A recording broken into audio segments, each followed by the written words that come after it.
We have with us today Shanta Gokhale, who I can only describe as someone who can tell us a great deal about the cultural scene, not only what is apparent on the surface of the cultural scene in India, but its history, its hidden conflicts, and so on.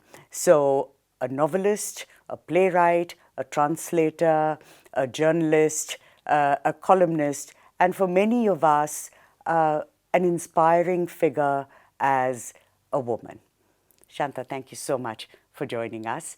As I said, we're spoiled for choice about what to talk about, but perhaps we should begin with the most difficult subject, which is what we're living through today.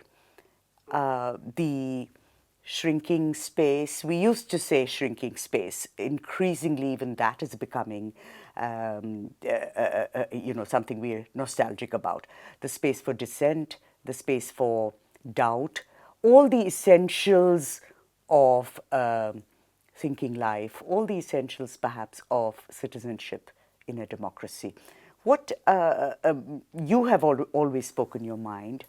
You have been involved in theatre, in writing. What do you think how should we handle the situation? I don't think we can speak in the plural, not we. How I will handle it is my way of doing it. Each one, I think, would have to find their way of doing it.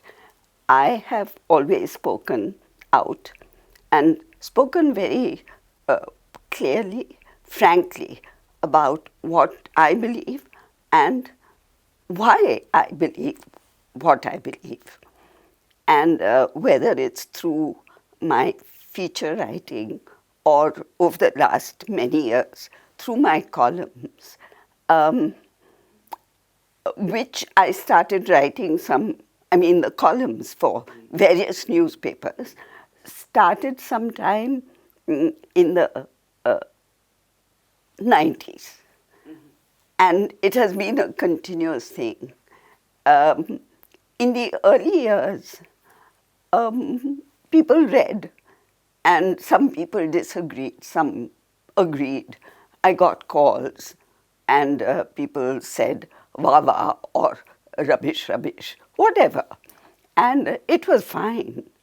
Of late, in the last 6 or 7 years, my friends have been worried. Once in a while, I have got a call which says, be careful.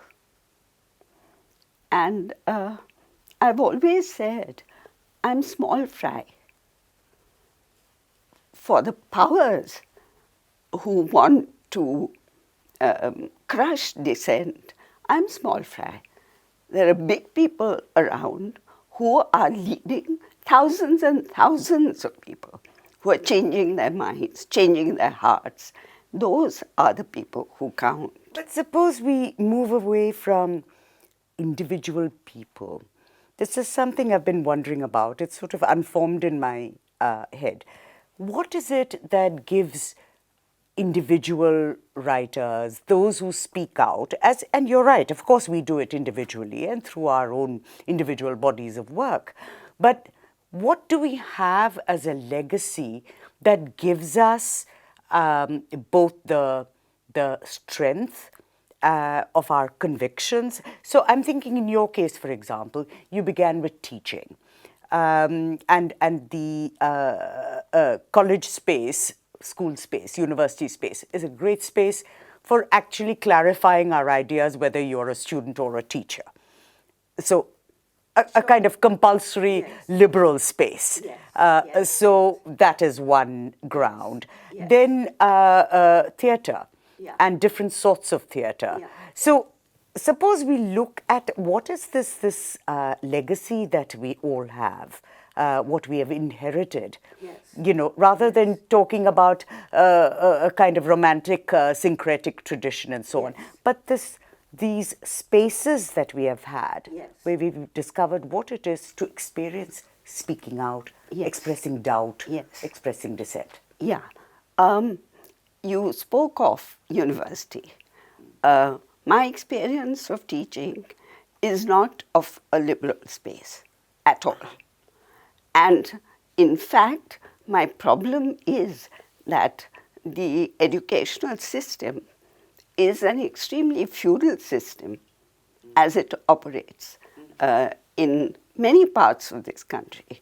At school, definitely, we were not expected to question the teacher. So speaking out didn't come naturally to us.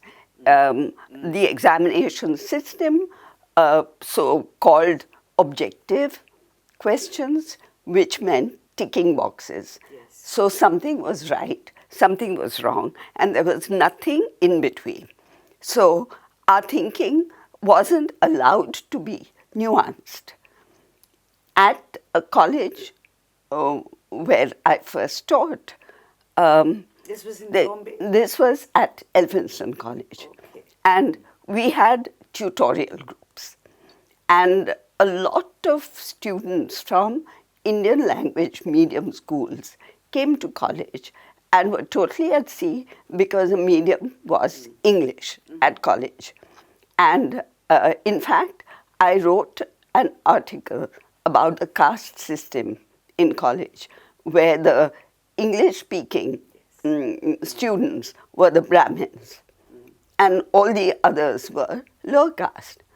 And when I went into my first tutorial, I noticed there were Gujaratis there and Marathi medium school students. And I'm talking to them in English, and somehow it seemed completely unnatural to me to be doing that. So I thought, okay, let me try and teach them this through their mother tongue and slowly bring them into the English language as they become confident of themselves. The principal who was passing by when I was taking this tutorial called me in and said, "I heard you talk Marathi." So I said, "Yes, the students are from Marathi." "No, but the medium of instruction in this college is English." So there was a caste system. It was a restrictive space. So if you're talking about it as a liberal space, no. The liberal space which I inherited came from my family.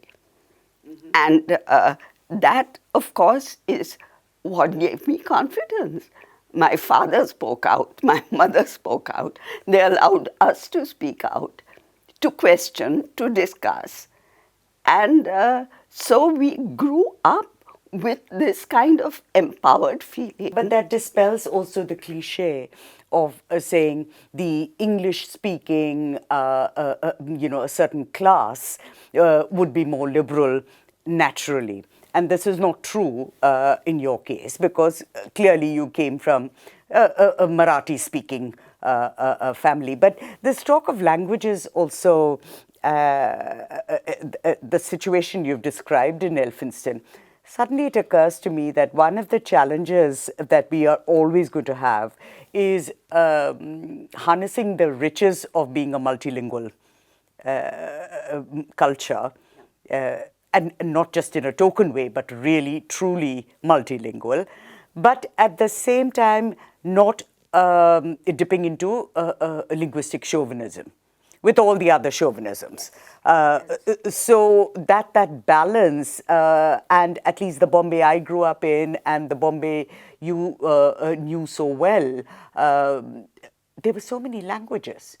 Growing up, there was Tamil and Marathi and Gujarati and various and Hindi. Yeah. At least what we thought was Hindi in Bombay. Yes. So how, especially because of your getting into translation, how do we handle this multilingual resource successfully? In Bombay, and coming to theatre, which was the other part of your question, it hasn't been handled at all. Really? Because there are 4 language theatres happening in Bombay. There's the English, South Bombay. There is Gujarati, Central Bombay. There is Marathi, North Bombay. And Hindi, further North Bombay. And whereas the Gujarati, Marathi constituencies do go north and south, the north and south don't come to the center. It was only during Satyadev Dubey's time, because he moved in cosmopolitan circles, that people from South Bombay came to the center and watched Hindi and Marathi plays and sometimes Gujarati plays. So these are actually linguistically watertight compartments. And I remember once, this was sometime, I think, late 70s, maybe, no, late 80s, when Rahul Dakunya, who runs a group called Rage, got very interested in a Marathi play which was being spoken about. And he wanted me to translate it for him into English. And I did the first draft, and we went through many drafts. What he was looking for wasn't there in the play. The play was culturally very specific, rooted. And according to him, this wouldn't work for the kind of audience for which they did theatre. So after all the work, not that I minded doing it, because I learned something in the process. But as I said, it sort of told me finally that these were watertight compartments. So are you saying there were different sort of subcultural Totally. signifiers, different Totally, in what yes. sense? The Well, jokes wouldn't make sense, the what No, it was a language. Language was the barrier. If you are doing theatre which is movement, music, color, it gets across language barriers. People watch because their senses are aroused. But if language is the main vehicle, then that also acts as a barrier. So there's a whole lot of people living in Bombay who don't know Marathi. What sense would it make to them to watch a Marathi play? Because Marathi theatre is very word heavy. The same goes for Gujarati. So Hindi and English are accessible to everyone, but these 2 languages are not. And as for signifiers, I'll tell you something very funny. When I was editing the arts page of the Times of India, I had Parag Trivedi write about Gujarati theatre. And once he said to me, on the Gujarati stage, the minute a person lights up a cigarette, you know that's the villain. Well, this used to be true at one time of certain films and so on, and that's what I was going to ask, that then what is the relationship between language in theatre and language in film? Because after all, in Bombay, thanks to Hindi cinema, most of us learnt our, Hindi, not our Bombaya, but our Hindi from Hindi cinema growing up in Bombay. Absolutely. So that was a kind of cohesive linguistic. It was, and it also killed other language cinemas. That's equally true. Because it was accessible, because it was glamorous, and everyone went and watched, everyone sang those songs. Marathi cinema died in the process. It had had its time earlier, in the 40s, 50s. Marathi cinema was strong. Then it died. And then there was a resurgence once again after television came, and a lot of people migrated from television to film and made some great films which were talked about nationally. But yes, in fact, I always feel for people who want to foist Hindi on the whole country, the work has been done by Bollywood. And with a lot of love and affection, the language has been accepted. So just let it be. Yes, yes. But Marathi theatre Theatre has survived. contributed some phenomenal plays, many of which you've translated, and which leads me to ask, we were talking earlier this morning about playwrights like Vijay Tendulkar. Today, if we were to describe them, we would, what would we call them? Would we call them modernist? We would call them progressive. For example, what would Tendulkar's relationship with the right wing have been? Were, RSS, Shiv Sena, how would they have viewed somebody like him?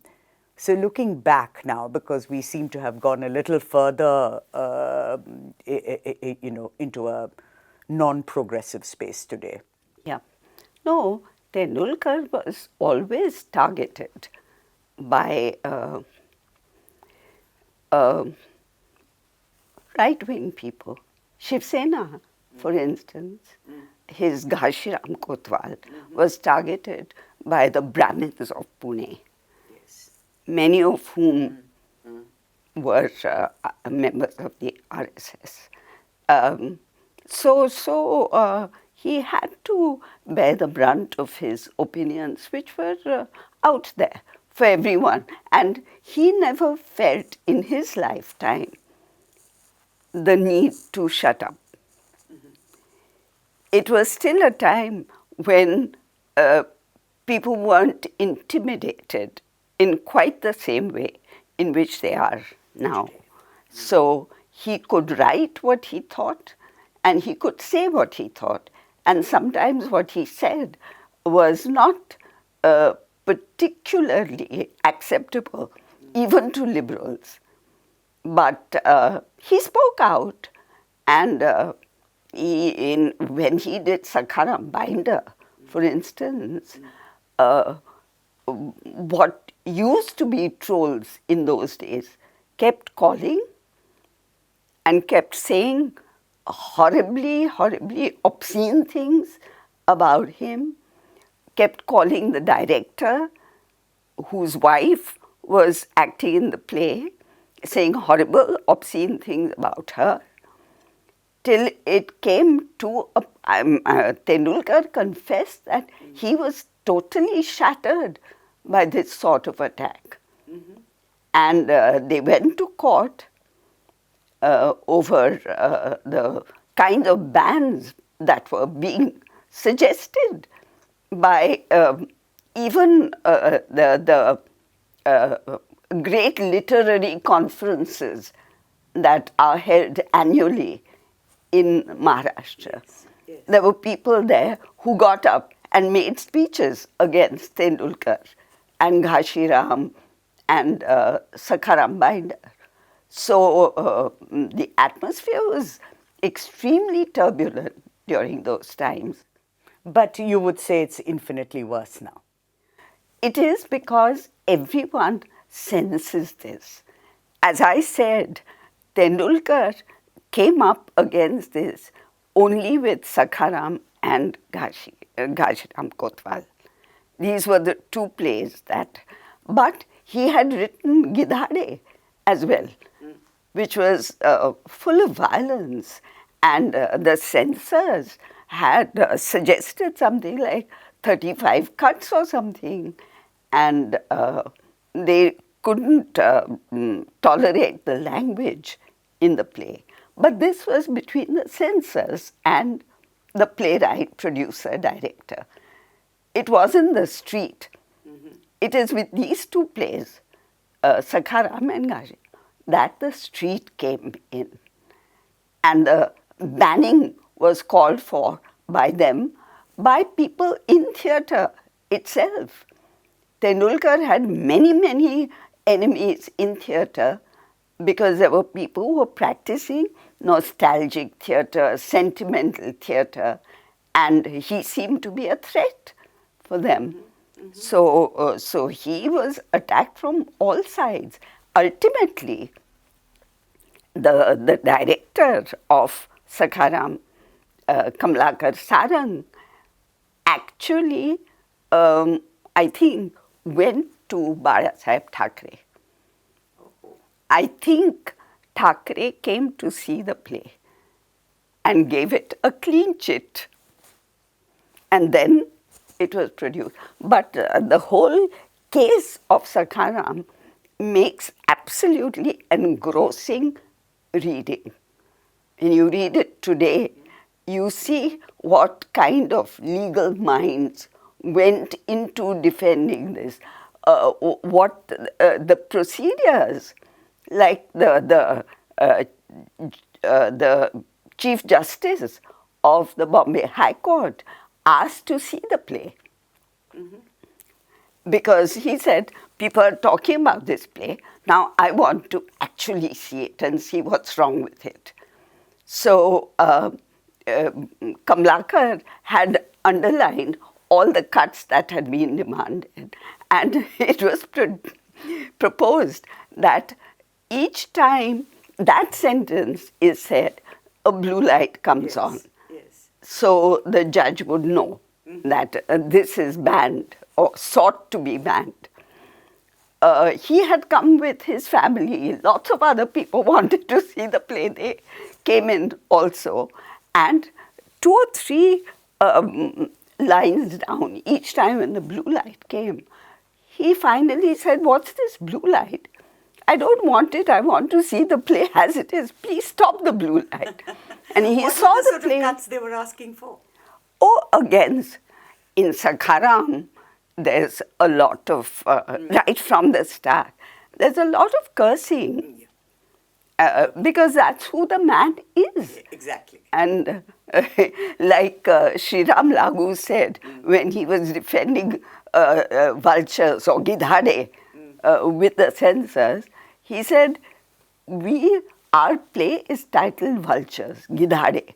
It's not titled Sparrows. So vultures speak this kind of language, and we will do this play as it is. And they did.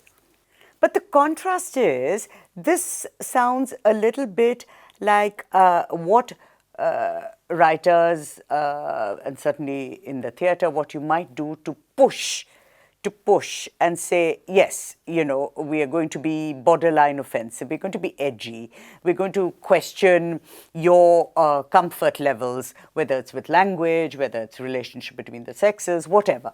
But there is a different kind of censorship / intimidation that we are facing today, isn't it? Yes, yes, absolutely. And it succeeds because there is a certain self-censorship at work as well, a certain anxiety about, it's not state censorship, it's not a judge sitting and watching, it's not even the police, it's anybody. Goons, you know. So this has actually altered our whole idea of freedom of speech in many ways, wouldn't you say? But tell me, I have been wondering, how deep is this urge to speak freely amongst all of us, the entire Indian population?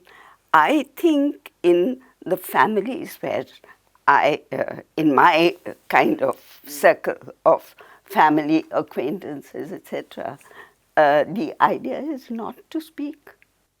But then when you think of, we go back to what we started speaking about, which is that precisely because our educational system, and of course if you're female and if you are, and I assume if you're from a certain caste or a certain, religion, that you would be... shut up. Exactly. Yeah. But then you have certain spaces, certain ideas, certain mentors, a certain ethos, which encourages you to rebel. Yes. Which is, of course, how we all started. It's not that we were extraordinary, but the fact that we started asking questions either as women or as people coming from a certain privileged caste and class background. Why? Because we had exposure to those ideas, wouldn't you say? Exactly. So if you happen to belong to that class, that group, and you're exposed to these ideas, remember, we find that people don't understand us. I have found that. What is there about free speech? Don't we keep quiet about family secrets? That's true. Do we speak out about them? National secrets also we shouldn't speak out about. Family extends to nation. Why do more people not rebel against these repressions? Why is it only a certain group of people whom we can call the usual suspects? It is a comparatively small group compared to what is it, 133, whatever. So would you say that's what we are supposed to be doing? That's our job, to plant doubt, to create confusion in people's heads so that they start asking questions. Right. I was talking once about my small experience of a young